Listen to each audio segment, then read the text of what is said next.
প্রিয় শিক্ষার্থীবৃন্দ, আজকের ক্লাসে আমরা ছত্রাকের কোষীয় গঠন নিয়ে আলোচনা করব। ছত্রাকের কোষকে প্রধানত দুটি অংশে ভাগ করা যায়। একটি বাইরের দিকে রয়েছে জড় কোষ প্রাচীর এবং জড় কোষ প্রাচীর দিয়ে পরিবেষ্টিত সজীব প্রোটোপ্লাস্ট। প্রোটোপ্লাস্ট তিনটি অংশ নিয়ে গঠিত, যথাক্রমে সেল মেমব্রেন, সেল মেমব্রেনের নিচে রয়েছে সাইটোপ্লাজম এবং ছত্রাকের সাইটোপ্লাজমে রয়েছে এক বা একাধিক নিউক্লিয়াস। অর্থাৎ ছত্রাকের প্রোটোপ্লাস্টই সেল মেমব্রেন, সাইটোপ্লাজম এবং নিউক্লিয়াসের সমন্বয়ে গঠিত। প্রথমে আমরা ছত্রাকের সেল ওয়াল নিয়ে আলোচনা করব। ছত্রাকের সেল ওয়াল রাসায়নিকভাবে তিনটি উপাদান দিয়ে গঠিত, যথাক্রমে পলিস্যাকারাইড, 2 নাম্বার প্রোটিন এবং লিপিডের সমন্বয়ে গঠিত। ছত্রাকের যে সেল ওয়ালটা প্রধানত পলিস্যাকারাইড দিয়ে গঠিত এবং পলিস্যাকারাইডের সাথে সামান্য পরিমাণে প্রোটিন এবং লিপিড থাকে। অধিকাংশ ছত্রাকের যে সেল ওয়ালটি, এটি কাইটিন নামক এক প্রকার জটিল পলিস্যাকারাইড দিয়ে গঠিত। কাইটিন মূলত একটি জটিল পলিস্যাকারাইড। এটি এন-অ্যাসিটাইল গ্লুকোসামাইন নামক অসংখ্য মনোমার দিয়ে গঠিত। অর্থাৎ কাইটিনের যে মনোমার, সে মনোমারের নাম হচ্ছে N-acetyl glucosamine, N-acetyl glucosamine. Chitin প্রধানত এক ধরনের পলিস্যাকারাইড যৌগ। এই কাইটিনের সংকেত হচ্ছে C22H54O21N4। এটি মুখস্থ করতে পারলে ভালো, মুখস্থ না করলেও সমস্যা নেই। এটি হচ্ছে কাইটিনের রাসায়নিক সংকেত। তাহলে ছত্রাকের যে সেল ওয়ালটি মূলত কাইটিন দিয়ে গঠিত। কাইটিন হচ্ছে এন-অ্যাসিটাইল গ্লুকোসামাইনের পলিমার এবং কাইটিনের সংকেত হচ্ছে C22H54O21N4N।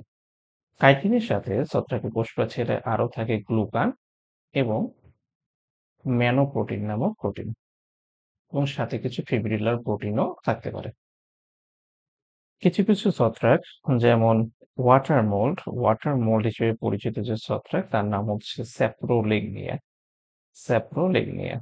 আমরা জানি ছত্রাকের অধিকাংশ প্রজাতি হচ্ছে স্থলজ, কিন্তু স্যাপ্রোলিগনিয়া একটি জলজ ছত্রাক। এই স্যাপ্রোলিগনিয়ার সেল ওয়ালের প্রধান উপাদান উদ্ভিদের মতো সেলুলোজ। তাহলে অধিকাংশ ছত্রাকের সেল ওয়ালের প্রধান উপাদান হচ্ছে কাইটিন, কিন্তু স্যাপ্রোলিগনিয়ার সেল ওয়ালের প্রধান উপাদান হচ্ছে সেলুলোজ। আবার স্লাইম মোল্ড নামে পরিচিত যে সকল ছত্রাক, এই স্লাইম মোল্ড ছত্রাকগুলো কোনো সেল ওয়ালই নেই। তাহলে সেল ওয়াল থেকে আমরা প্রথমে জানতে হবে যে ছত্রাকের সেল ওয়ালের প্রধান উপাদান হচ্ছে কাইটিন। কাইটিন এন-অ্যাসিটাইল গ্লুকোসামাইনের পলিমার। স্লাইম মোল্ড নামক ছত্রাকে কোনো সেল ওয়াল নেই এবং ওয়াটার মোল্ড নামে পরিচিত স্যাপ্রোলিগনিয়া, যাকে বলা হয় জলজ ছত্রাক, সেই জলজ ছত্রাকের সেল ওয়ালের প্রধান উপাদান হচ্ছে সেলুলোজ। সেল ওয়ালের প্রধান কাজ হচ্ছে এর নিচে যে প্রোটোপ্লাস্ট থাকে, সেই প্রোটোপ্লাস্টকে রক্ষা করা। তাহলে ছত্রাকের যে সেল ওয়াল, সে সেল ওয়ালের প্রধান কাজ হচ্ছে ভিতরে প্রোটোপ্লাস্ট তথা সেল মেমব্রেন, সাইটোপ্লাজম এবং নিউক্লিয়াসকে রক্ষা করা। এবার আমরা ছত্রাকের সেল মেমব্রেন নিয়ে একটু আলোচনা করব।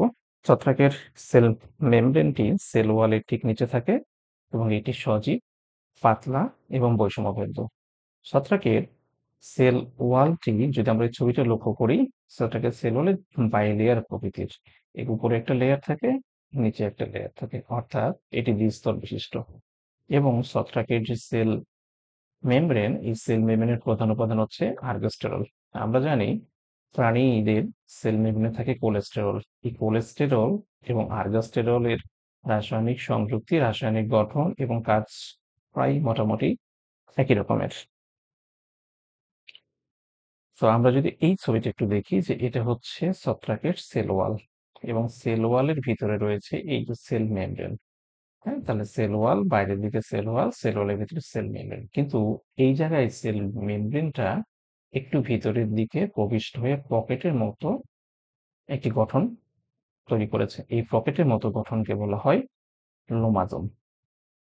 তাহলে ছত্রাকের সেল মেমব্রেন ভিতরের দিকে প্রবিষ্ট হয়ে পকেটের মতো যে গঠনটি তৈরি করে, সেই গঠনের নাম হচ্ছে লোমাজোম।